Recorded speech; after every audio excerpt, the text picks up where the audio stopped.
बड़े सवाल आज छः हैं नेहा जी। और पहला सवाल ये कि सीज फायर के ऐलान के बाद भारतीय बाजार कितना दौड़ेंगे। बाजार को युद्ध का डर खत्म हो चुका है या खतरा अभी भी बाकी, ये दूसरा बड़ा सवाल है जो आपको जानना समझना है, क्योंकि जब सब कुछ अच्छा दिख रहा हो तो क्या कहीं कोई रिस्क भी है क्या। ठीक है। तीसरी बात जो है, अमेरिका और चीन के बीच में भी ट्रेड डील की संभावना बनती हुई दिख रही है। इसका कितना असर पड़ेगा, इससे कितनी तेजी की उम्मीद की जाए। सबसे बड़ा सवाल जो आपके मन में है वो ये कि 500 पॉइंट गैप से तो खुल जाएंगे, व्हाट नेक्स्ट।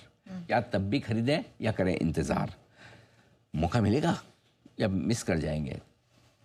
एक दिन की बिकवाली की है शुक्रवार को, 16 दिनों तक खरीदारी करने के बाद एफआईज फिर से लौटेंगे या करेंगे इंतज़ार। और कौन कौन से शेयर और सेक्टर ऐसे हैं जहां पर आज बढ़िया तेजी या कमजोरी होने के आसार हैं, इन सब का होगा विश्लेषण, या तो खबरों के दम पर या नतीजों के दम पर, जहां पर आज पूरा एक्शन। तो आज पूरी डिटेल्ड और बहुत ही इंटरेस्टिंग और इम्पोर्टेंट एनालिसिस है। अगले 20 मिनटों के लिए टिके रहिए। लेकिन सर, भारत के परिप्रेक्ष्य में देखा जाए और हमारे पॉइंट ऑफ व्यू से देखा जाए तो हर भारतीय इस समय यही चाह रहा है कि तनाव जल्द से जल्द कम हो। सीज फायर का ऐलान हो गया, भारतीय सेना की तरफ से भी ये बयान आया है कि कल रात उल्लंघन नहीं किया है सीज फायर का। कितनी बड़ी खबर है और बाजार के पर्सपेक्टिव से। तो दो चीज़ है कि जैसे सीज फायर का ऐलान किया था शाम को 5 बजे, और उसके बाद ऐसा लगा कि शुक्रवार शाम को 5 बजे, उसके बाद लगा कि ये तो खाली कहने का है। रात को 11 साढ़े 11 बजे तक फायरिंग होती रही पाकिस्तान की तरफ से। उसके बाद हमारी प्रेस कॉन्फ्रेंस हुई, उसके बाद रात 12 बजे से शांति रही, फिर कल पूरा दिन भर शांति रही। तो अब बेनिफिट ऑफ डाउट आप दे सकते हो कि जब तक आखिरी सैनिक तक पहुंचेगी, भाई सीज फायर हो गया मत चला गोली, तब तक लगे हुआ है भाई, वो भी अपना काम कर रहा है ऐसा। सो हो सकता है, बट इन ओवरऑल लगता है कि सीज फायर को लागू किया जा रहा है। कम से कम कल का पूरा एक्शन आप दिन भर का देखें तो कहीं से कोई बुरी खबर नहीं आई है, ये एक अच्छी बात है।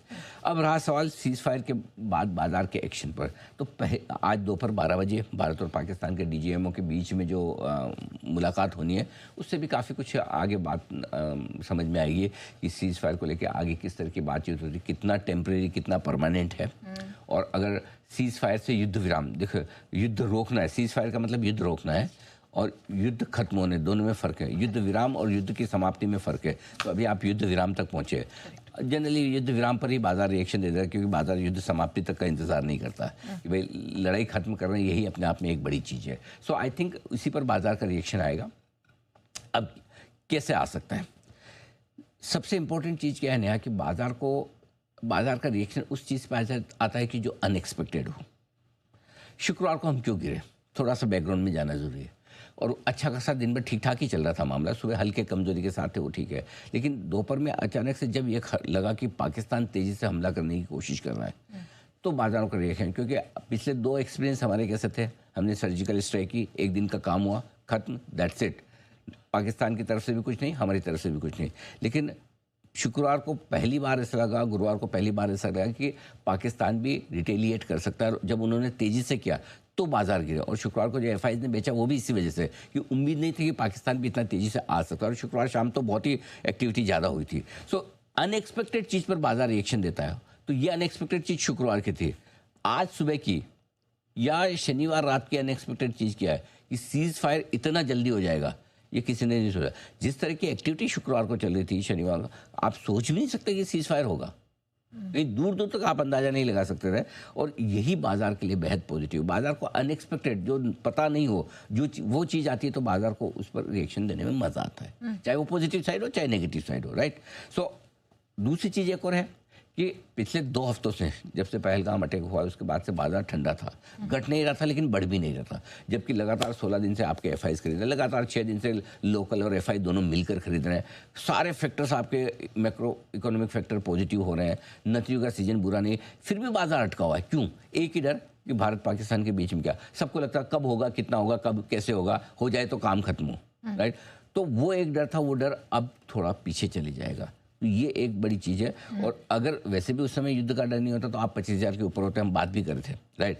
सो मेरे हिसाब से 25,000 के आसपास के लेवल तो वैसे भी बनते हैं। सो इस हफ्ते निफ्टी 25,000 की तरफ जाने की कोशिश कर सकता है, ये आप मान के चलें। तो ये एक ब्रॉडर पिक्चर ले सकते हैं। तो इसलिए मेरा ये समझना है कि 24,600 के आसपास जो इस पूरे रनअप में हमने हाई बनाए हैं, वहाँ तक तो आपको पहुँचना ही है। 2 मई का जो हाई है, उसके बाद 25,000 की तरफ इवेंचुअली, जो मैं आपको राउंड फिगर में बताऊँ, 24,800 25,200 का टारगेट निफ्टी का निकल कर आता है, वहाँ तक गया। और अभी भी हम one step at A time करके चलेंगे, बट अभी तक आप ये मान के चलेंगे उस तरफ बढ़ने की उम्मीद बाजार की आप लेकर चल सकते हैं। ओके, तो क्या